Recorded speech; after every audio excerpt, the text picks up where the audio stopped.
Who would base their lives on a brutal, contradictory book of fairy stories? That's my summary of the objections that we received.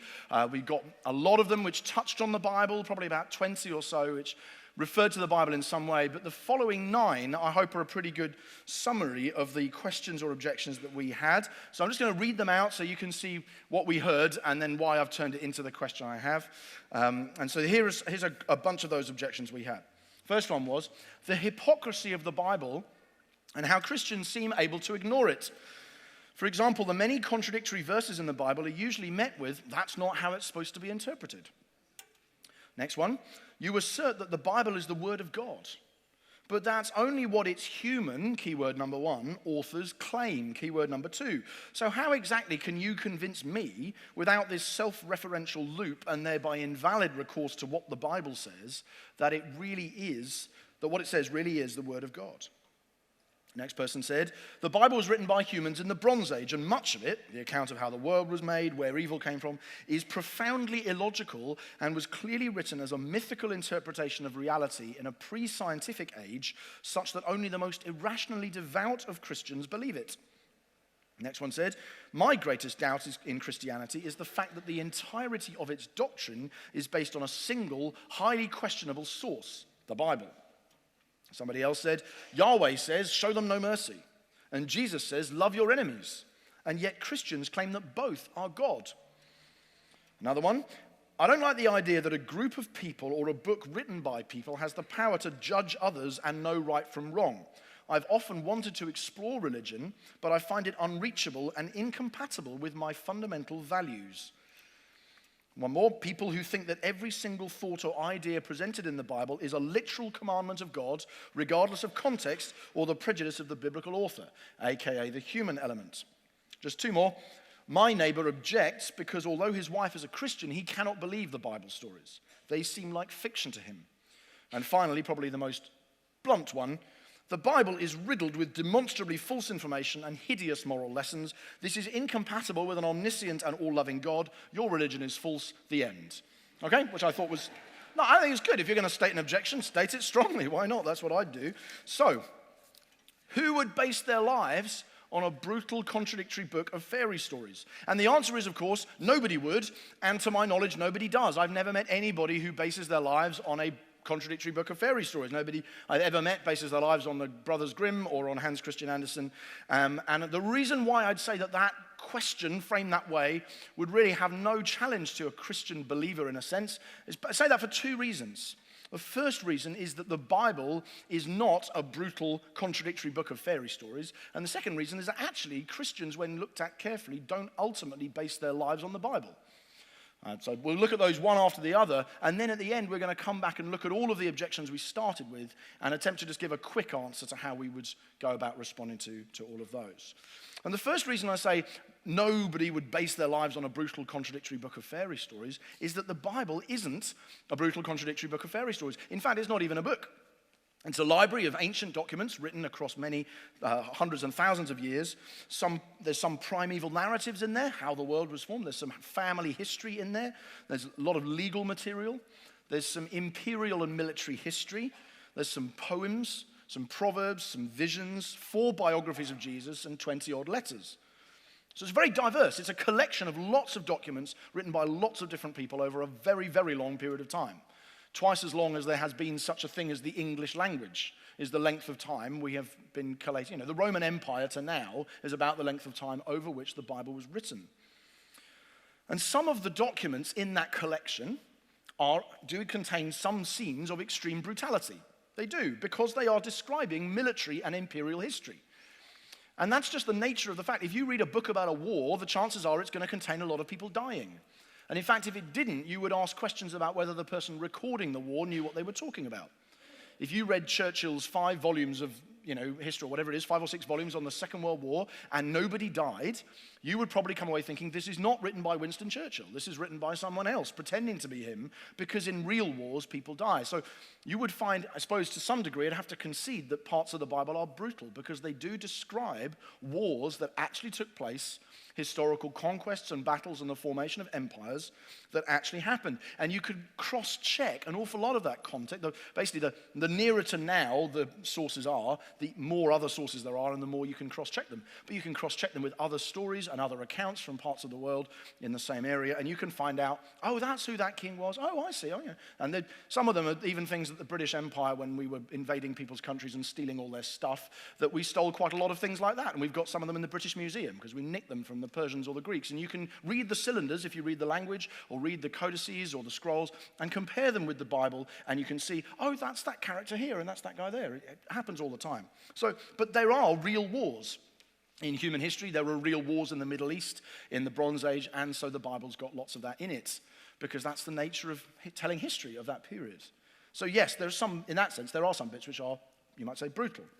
Some of the texts, poems, visions, and proverbs, are not often meant to be taken literally. This is another thing that some people will struggle to hear, because they will assume that if something is from God, it must be all literal.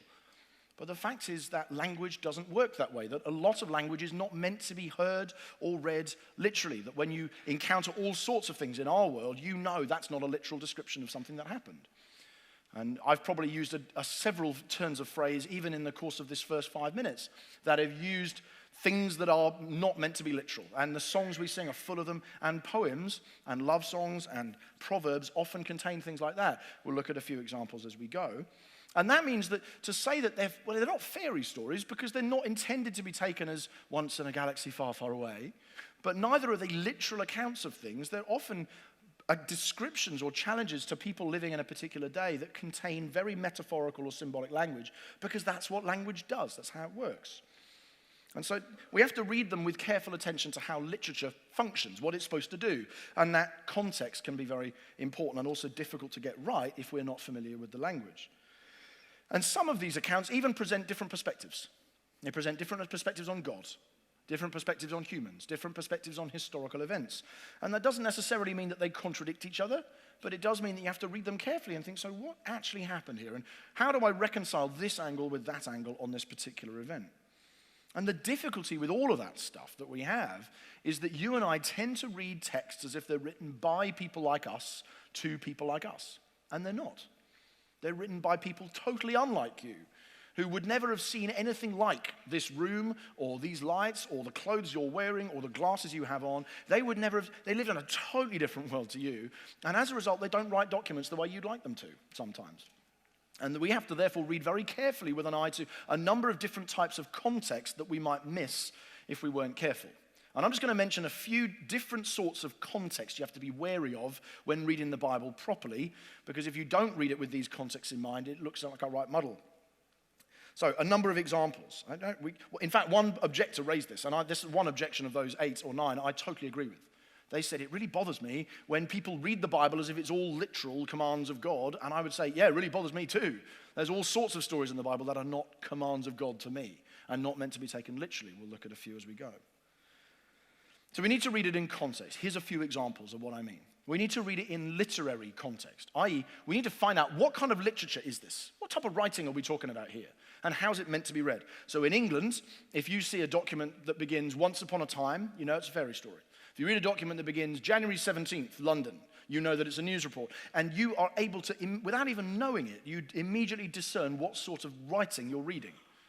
When you're reading ancient literature, that might not be so common. And you might find it harder to pick up the book of Isaiah or the book of Genesis or the book of Revelation and figure out what kind of writing you're dealing with. Because people in our day don't necessarily write the same way as they did. And so we've got to ask the question not, is this literal? Because actually lots of the Bible isn't supposed to be literal. Instead, we ask the question, what did the original writer intend his readers to understand? And when you do that, you end up with a much clearer understanding of a lot of things. Here's an example of a book of the Bible where if you read it literally, you end up in a total mess. Okay, it's a book called The Song of Songs. It's a very erotic and sexually charged love poem between two people. So a man and a woman writing poems to each other about sex. And Christians have in the past often found that rather difficult to cope with. And if you read it literally, you end up in a total muddle. This is the picture of the woman that would emerge from reading the book literally. Okay? Because the poet says, for instance, your eyes are doves, which in their world would have meant your eyes are soothing and calming and beautiful and peaceful, whereas if you read it literally, it would mean you literally have doves in your head. And then when I say in my world, if I say to my wife, your temples are pomegranates, she just stares at me. She goes, what on earth do you mean? But in their world, that would have meant something. It would have meant sensuous, or it would have meant, I don't know, luscious or fruity or juicy. I don't know. But something, I imagine, like that. You can work with me. You can kind of guess. Certainly, the hardest one to get right, if I ever said to Rachel, your hair is like a flock of goats dancing down Mount Gilead, you and I would look at me and say, well, for a start, she's blonde, so no, they really don't look like that. But in their world, goats were not white, they were black, and if to see them descending down a hill, sort of shimmering down in waves, would have said, you have this beautifully kind of shiny, radiant, jet black hair, which I find so sensuous. You could imagine how that could be erotic poetry in one generation and a total nonsense in another. Your breasts are fawns. I've never said that to any woman, least of all my wife. Just want to be clear, but again, in our world, that's not something you say. It's just not the way you communicate in our language. And so this would be an example of needing to read the Bible with literary care. What type of writing is it? And therefore, how is it supposed to be read? So if you meet somebody who says, I read the whole Bible literally, I simply say, no, you don't. Because you know that poem is not presenting a picture of a woman who looks like that. It's actually supposed to be quite beautiful. So you've got to read it in literary context. You've also got to read it in what I'm calling authorial context, the context of the author. What is the author trying to achieve with this document? Here's an example from Proverbs, okay? Two next to each other, these two, writing. You read the Hebrew text, they keep running from one into the next one. In fact, they run the other way because they write kind of backwards. But anyway, answer not a fool according to his folly, lest you be like him yourself. Next verse, answer a fool according to his folly, lest he be wise in his own eyes. And you and I say, which are we supposed to do?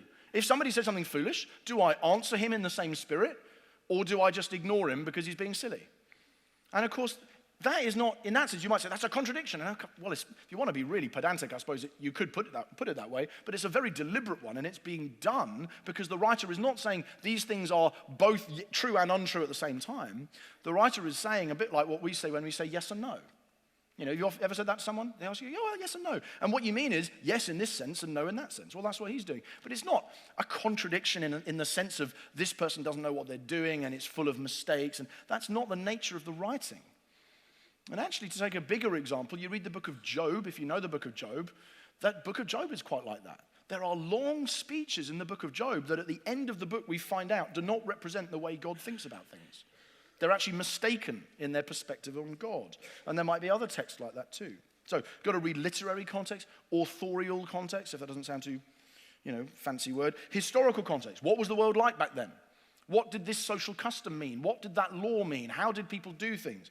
So again, a lot of the charges about the Bible being brutal are often based on just a misunderstanding of historical context. And you compare that with other Bronze Age documents like it, and you'll find there's a massive step forward in the ethics and the humaneness of the way the laws of the society worked. You read it in narrative context. How do narratives work in making you believe things? The other night, I watched Schindler's List. It's just what you do. You have 3 hours in an evening, watch a black and white movie about the Holocaust. Why not? And I did. And at the end of Schindler's List, you'll notice there is no sort of drifting phrase appears across the screen saying, and this is to show that killing Jews is a bad idea. Because everybody who's watched the film knows that that's true. So it doesn't tell you what to think, because the story itself does that for you. And actually, you would not watch Schindler's List and say, this is an appalling film because it seems to be saying that killing Jews is okay. You'd say the whole point of the story is that it's not okay, and you just need to read it with an eye to what the narrative is trying to do. Similarly, when you're watching the BBC coverage of what's going on in Crimea, you do not write to the BBC and saying, this is appalling. You seem to be saying that we're allowed to wander into other people's countries and take countries. And the BBC would say, no, we're not at all. We're just telling you what happened. And in telling you what happened, we are actually assuming and hoping that you will draw certain conclusions. And so the objector that we started with, who said, the Bible is full of hideous moral lessons, I suspect the problem is that person may well have read large swathes of the Bible and read them as if Schindler's List was trying to tell me the way I should treat Jewish people, which is not the point. And so you're supposed to read the book of Judges is like that. You read Judges, you're not supposed to go, oh, that's how I'm supposed to live. You read the book of Judges and you say, this is the kind of anarchy that nations descend into when they reject God and don't have a king. And so again, if you see the Bible is full of moral lessons, you will end up really missing the point of quite a lot of it, because a lot of the Bible is not like that.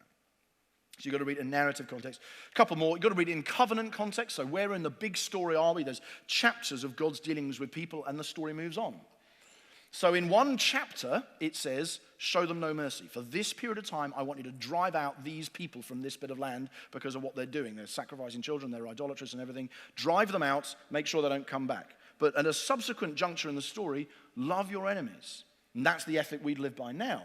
And so people would say, that's a mess, it doesn't fit. And you say, well, the story's moved on a lot in between times. And an example I found online of that this week, this is Nelson Mandela, who died last year. Most of us know enough of the story of Nelson Mandela to piece together why he'd have said these things. In 1964, this is what he said at the opening of his Rivonia trial. We felt that without violence, there would be no way open to the African people to succeed in their struggle against the principle of white supremacy. In other words, violence is necessary at this point in the story. 26 years later, he's out of prison, and he says, great anger and violence can never build a nation. We're striving to proceed in a manner and towards a result which will ensure that all our people, both black and white, emerge as victors. You and I could read those quotes next to each other without knowing the story and think, this guy's a total muddle. Nelson Mandela contradicting himself left, right, and center. But those of us who know the story would say, yeah, but a lot happened in those 26 years in South Africa. And whether you agree with him or not, you would say that is not inconsistent with that, given the change that's happened in the nation in between. And you've got to read the Bible that way too. And it'll help you make sense of a lot of things if you do.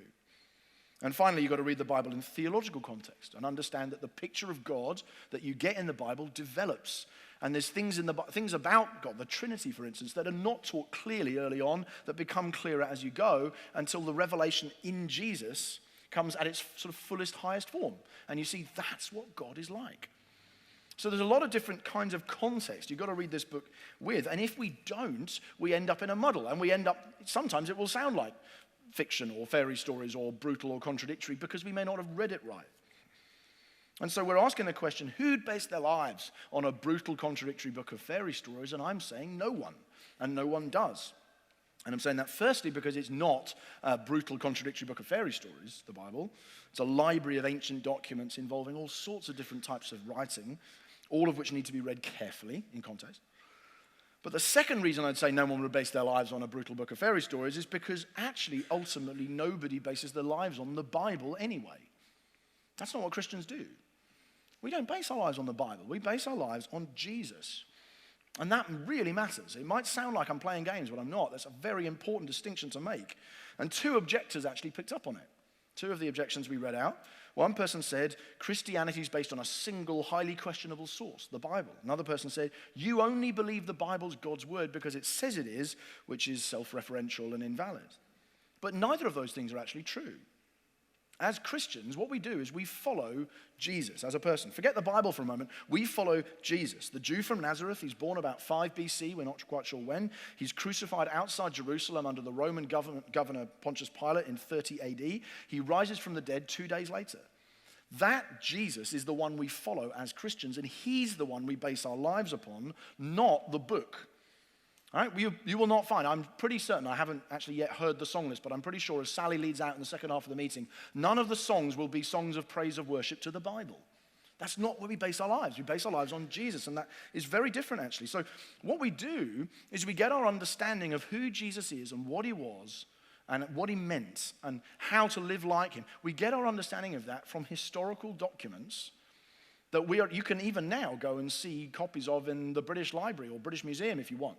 So you can go to the British Library today and you can find, if you want to, this document, which is called the Codex Sinaiticus. A codex is just an ancient word for a book that was bound a particular way. And if you could take the time to learn how to read New Testament Greek or Koine Greek in capital letters, which I'm sure you all can do already, you'd be able to read it and translate it easy, right?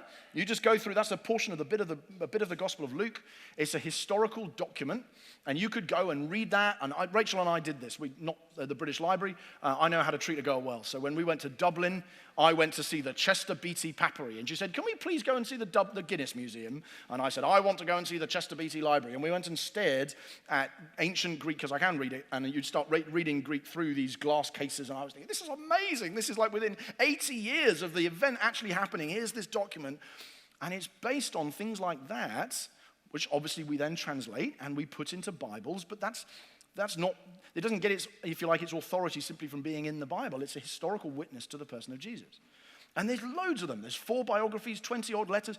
And what we do is we take those together, we form a historical picture of who this man is and who he was. And when coupled with eyewitness testimony, historical documents, and our personal experience of his resurrection power in our lives, those things come together and we say, that means Jesus must be this kind of person. We conclude that Jesus was Israel's king or Messiah. We conclude that he rose from the dead, historically, that then happened. We conclude that he demonstrated to us what God was really like.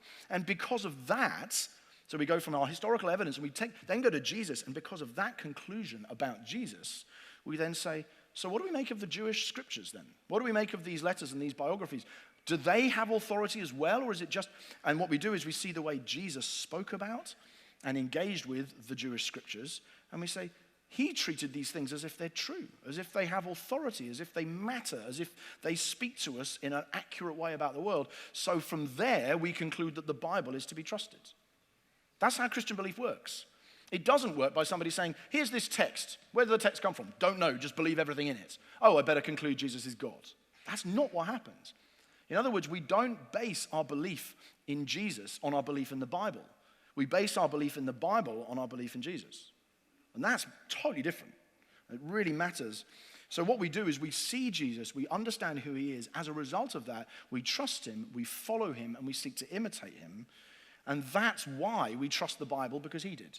So we look at the way he approached the Bible, and we take that attitude ourselves and honor the Bible ourselves. And sometimes it's confusing, complex, and very ancient brilliance. We sometimes don't get it all the time, but we do that because of our relationship to and our trust in Jesus. So there's 2 reasons I'm saying. Nobody would base their lives on a brutal, contradictory book of fairy stories for 2 reasons. Firstly, that's not what the Bible is. Secondly, Christians don't ultimately base our belief on the Bible. That's not the foundation at the bottom. The foundation, when you go all the way down, is the person of Jesus Christ. And on him, we then say, so now we're going to form other beliefs about authority and about truthfulness and about history and things. We will build on his foundation, which involves trusting the Bible. But that's not where we got the belief from in the first place. And with that in mind, it might be helpful then in these final few minutes to go back to the objections we started with and just give a few signposts about how you might address them quickly. And so these are my answers, but other people here might answer them slightly differently. But the first one was this. My objection is the hypocrisy of the Bible and how Christians seem to be able to ignore it. For example, the many contradictory verses in the Bible are usually met with, that's not how it's supposed to be interpreted. To which I would say, it's simply my experience that almost always when somebody says, the Bible contradicts itself, and you say where, the answer that somebody gives demonstrates that somewhere it has been misinterpreted. I've had that experience probably hundreds of times. I've been in conversations with people, and they said, but your book is full of contradictions. You say, give me an example. And when they give you an example, that we've had a number of examples like this through the Big Objections series and at Printers Bar and others, you then say, okay, which one? Tell me the text. Give me, okay, chapter and verse. Okay, that doesn't mean what you're saying it means. Look, that's not what the words mean. That's not what that turn of phrase means. If you read Greek, you know that isn't what this means. And then you begin to put them together and actually make all sorts of sense out of things that people assume, because they're reading it as if it's addressed to them, that they understand what it means, and they may well not. So that one, I kind of plead guilty a bit on that and say, yes, I do often tell people that's not how to interpret it, but that's based on genuine effort and study on my part. It's not based on a sort of, no, we can't ever listen to the idea that the Bible might be wrong. It's actually based on just hard work going, that language doesn't work like that. Ancient documents don't always work like that. So I think a lot of allegations about the Bible are based on mistaken interpretation. So I kind of understand where that objection's coming from, but I just think it's true. The second objection, you assert the Bible's the word of God, but that's only what its human authors claim, so how exactly can you convince me without this loop and invalid recourse to what the Bible says that what it says really is the word of God? Again, there I'd say, because of Jesus. Jesus is the difference. I'm building my belief in the Bible on the person of Jesus. Who do you think Jesus was historically? Make sense of him for me. And if at the end of that process you conclude this is Israel's king and Israel's God in human form who died for the sin of the world and broke the power of death, you would believe, wouldn't you, what he said about the Bible? That's where we got there. So that's the answer to that one. The next one said the Bible's written by humans in the Bronze Age, and much of it how the world was made, where evil came from, is profoundly illogical and was clearly written as a mythical interpretation of reality in a pre-scientific age. Well, yes, pre-scientific age. No, a lot of it isn't mythical, although some of it, depending on what that word means, you might say it's very poetic and rich with allegory. You might say that, but that it's essentially, we looked at science a few weeks ago, and if that's your challenge, you think, how do we handle the beginning of the Bible? I preached on that a few weeks ago. That might help you. But when it comes to the account of evil, I've got to disagree with that objection and say there is no way that the account of human evil is illogical. I don't think there's ever been a deeper, richer, more satisfying account of the problem of evil in human beings than there is in Genesis chapter 3. God says, if you obey me, you will find life. But if you become your own God and run off and run your own show so you get to decide what's good and what's evil, you'll lead to destruction. And ever since then, I think probably every human being who's ever lived, except Jesus, has lived out that drama in their own life. I can choose happiness if I submit, or I can choose independence, but it leads to misery. And all of us choose independence that leads to misery. And you can see that as evidenced you read Paradise Lost, pretty long treatment of that subject. You read My Way, Frank Sinatra song, you get a much shorter treatment. You read Invictus, you have a look at a toddler having a tantrum or a marriage that's struggling to get back on the rails, and actually a lot of the time it's just based on people saying, I will not submit, I will not back down, I will not let you shape who I am, and I'm going to hold on to this grievance. And you'll find that time and time again, human society lives out Genesis 3. I think it's far more profound than anything Freud or Maslow or anybody else ever said. And we could talk more about that. But I don't think it's illogical at all. I think it's incredibly deep. The next objection was, my greatest doubt in Christianity is the fact that the entirety of its doctrine is based on a single, highly questionable source, the Bible. And I'm saying, no, it's not, actually. It's based on Jesus. Yahweh says, show them no mercy. Jesus says, love your enemies, yet Christians claim both are God. Yes, and that's the one we talked about using the Mandela illustration. A lot has changed in that period of time. The next one, I don't like the idea that a group of people or book written by people has the power to judge others and know right from wrong. This one's fascinating, right? So the person is saying, the idea that there is somebody out there who can tell me what's right and what's wrong really bothers me. That's the first sentence. The second sentence, I've often wanted to explore religion, but I find it unreachable and incompatible with my fundamental values. Which is actually somebody saying, I determine it to be wrong. My values are right, and I determine it to be wrong. And I'm not saying that's wrong. I'm not mocking that person, actually. That's what we all do all the time. We look at systems of belief or other people, and we make judgments about what's right and wrong. That's what it means to be human. But that, therefore, isn't a reason to reject Christianity, religion, or anything else. Actually, all that's going on is Christians, like everybody, are saying certain things are right and certain things are wrong. The difference is, what's the foundation for that belief? Is the foundation for that belief a broadly secular consensus we've reached in the last 15 years? Or is it the idea that there is a creator God who loves the world, who has spoken? And that's the difference between the Christian belief and the person who's objecting there. And two more to go. People who think that every single thought or idea presented in the Bible is a literal commandment of God, regardless of context. And I'm saying, absolutely, I agree with that objector.